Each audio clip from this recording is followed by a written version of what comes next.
سوال اگلا کہ اگر ایک مرد کی شہادت ایکسیپٹ کی جاتی ہے تو دو عورتوں کی کیوں؟ اس طریقے سے ایکوالٹی کیوں نہیں ہے؟ اگلا سوال کہ قرآن جو ہے کیسے ثابت کریں گے کہ یہ اللہ کی کتاب ہے؟ آخرت کے بارے میں کہ آخرت ہے کہ نہیں، لائف آفٹر ڈیتھ، اس چیز کی وضاحت وہ مانگتے ہیں۔ وہ آگے یہ پوچھتے ہیں کہ اگر اسلام اتنا اچھا ریلیجن ہے، اتنا اچھا مذہب ہے، تو مسلمان کیوں اتنے بیکورڈ، چور، اچکے، اسمگلر، ہر قسم کے اینٹی سوشل کام مسلمان کیوں کرتے ہیں؟ تو اس قسم کے کئی سوالات جو ہے لوگوں کے ذہن میں ہے، جس کا کلیریفیکیشن ہمیں کرنے کی ضرورت ہے۔ یہ کامن کویشچنز جو 20 ہے وہ جگہ کے ساتھ اور ٹائم کے ساتھ بدل سکتا ہے۔ فار ایگزامپل انڈیا میں اکثر لوگ جو ہے نان ویجیٹیرین کے تعلق سے سوال پوچھتے ہیں، لیکن ویسٹ میں، امریکہ میں، وہاں نان ویجیٹیرینزم کے اوپر نہیں بلکہ وہاں سوال زیادہ تر پوچھا جاتا ہے انٹرسٹ کے اوپر کہ سود کیوں حرام ہے۔ تو اس طریقے سے لوکیشن اور ٹائم کے حساب سے سوال چینج ہو سکتے ہیں، لیکن آج کی تاریخ کے حساب سے ہم نے یہ 20 کامن کویشچنز ہمارے معاشرے کے حساب سے یہ بنایا ہے۔ اب ہم ایک ایک کر کے ان سوالوں کے کیا جوابات دیے جا سکتے ہیں وہ کنسیڈر کرتے ہیں۔ آج کے معاشرے، آج کے حالات کے حساب سے، جیسے میں نے بتایا کہ وقت کے ساتھ سوال کا پریفرنس اوپر نیچے ہو سکتا ہے، تو آج کے حالات کے حساب سے سپٹمبر 11 کے بعد جو سب سے ٹاپ پرائیورٹی پر سوال کیے جاتے ہیں وہ یہ ہے کہ Muslims are terrorist and fundamentalist. Muslims جو ہے وہ آتنکوادی ہے، وہ تخریب کار ہے، وہ دہشت گرد ہے۔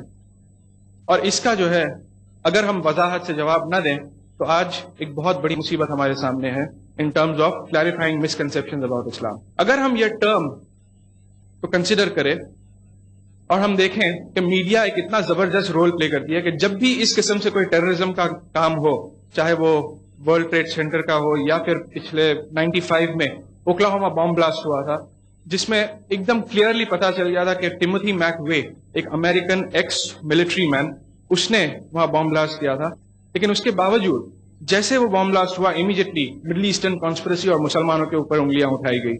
لیکن بعد میں پریزیڈنٹ بل کلنٹن تھا اس ٹائم پر، اس نے بھی یہ کہا کہ یہ مڈل ایسٹرن کانسپریسی ہے، لیکن بعد میں جب پتا چلا کہ یہ امریکن ہی تھا تو ان لوگوں کو اپنے منہ، اپنے الفاظ واپس لینے پڑے، انہوں نے اپالوجیز کی۔ تو دیکھا جاتا ہے کہ جب بھی ایسا کوئی کام ہو تو مسلمانوں پر انگلی اٹھائی جاتی ہے۔ اگر ہم اس ورڈ فنڈامنٹلسٹ کو سمجھنے کی کوشش کریں تو ہمیں یہ پتا چلتا ہے کہ فنڈامنٹلسٹ وہ شخص ہے جو ایک پرٹیکولر ڈاکٹرین یا تھیوری کو سمجھتا ہے اور اس کو فالو کرنے کی کوشش کرتا ہے، اس پر عمل کرنے کی کوشش کرتا ہے۔ اگر ایک شخص کو ایک اچھا میڈیکل ڈاکٹر بننا ہے تو اس کو فالو کرنا چاہیے، اس کو عمل کرنا چاہیے ہر میڈیسن کی پریکٹسز کو، اور اگر وہ یہ کرتا ہے تو ایک اچھا فنڈامنٹلسٹ ڈاکٹر بنتا ہے۔ اگر ایک سائنسدان ہے تو اگر وہ سائنس کے فنڈامنٹلز کو جانے، اس کو عمل میں لائے، تب وہ ایک اچھا فنڈامنٹلسٹ سائنسداں اور سائنٹسٹ بنتا ہے۔ سملرلی اگر ایک شخص کو ایک اچھا ہسٹورین بننا ہے تو اس کو فنڈامنٹلز آف ہسٹری فالو کرنا پڑتا ہے، اس کو جاننا چاہیے، اس کو عمل میں لائے، تب وہ ایک فنڈامنٹلسٹ ہسٹورین کہلاتا ہے۔ لیکن ہم ہر ایک فنڈامنٹلسٹ کو ایک نظر سے نہیں دیکھ سکتے۔ ایک فنڈامنٹلسٹ ڈاکٹر ہے جو سماج میں، جو سوسائٹی میں بہت فائدہ پہنچاتا ہے، اسی طریقے سے ایک فنڈامنٹلسٹ چور ہے، ایک فنڈامنٹلسٹ رابر ہے جو سماج میں نقصان پہنچاتا ہے۔ لیکن ہم دونوں کو جو ہے ایک نظر سے یا ایک پینٹ سے برش نہیں کر سکتے، دونوں کے الگ الگ رول ہے۔ سملرلی میں یہ کہنا چاہوں گا کہ ہم سب کو جو ہے فخر ہونا چاہیے کہ ہم فنڈامنٹلسٹ مسلمز ہیں۔ آئی ایم پراؤڈ، مجھے فخر ہے کہ میں ایک فنڈامنٹلسٹ مسلم ہوں، اور اس کی وجہ یہ ہے کہ مجھے پتا ہے، میں جاننے کی کوشش کرتا ہوں اور میں عمل میں لانے کی کوشش کرتا ہوں ہر ایک وہ اسلام کے فنڈامنٹلز جس کے بارے میں مجھے پتا ہے کہ وہ جنرلی جو ہے دنیا میں فائدہ پہنچاتا ہے۔ Not a single, in toto, in completeness, کوئی بھی ایک فنڈامنٹلز یا ٹینٹس یا ٹیچنگ آف اسلام جو ہے کسی بھی طریقے سے معاشرے کو، سوسائٹی کو، سماج کو نقصان نہیں پہنچاتا ہے۔ اور اس نالج کی بنیاد پر مجھے فخر ہے کہ میں ایک فنڈامنٹلسٹ مسلم ہوں، اور ہمیں سب کو اس بات کا فخر ہونا چاہیے۔ اگر ہم ڈکشنری کے معنی دیکھیں تو ویبسٹرز ڈکشنری کے حساب سے فنڈامنٹلسٹ اس شخص کو کہا گیا تھا، اس گروہ کو کہا گیا تھا جنہوں نے 19 سینچری کی شروعات میں، وہ لوگ پروٹسٹنٹ کرسچنز تھے اور وہ یہ مانتے تھے کہ بائبل بالکل پرفیکٹ تاریخی کتاب ہے۔ وہ یہ نہیں تسلیم کرتے تھے کہ اس کے اندر کوئی بھی غلطی ہے اور وہ بالکل پرفیکٹ ہے۔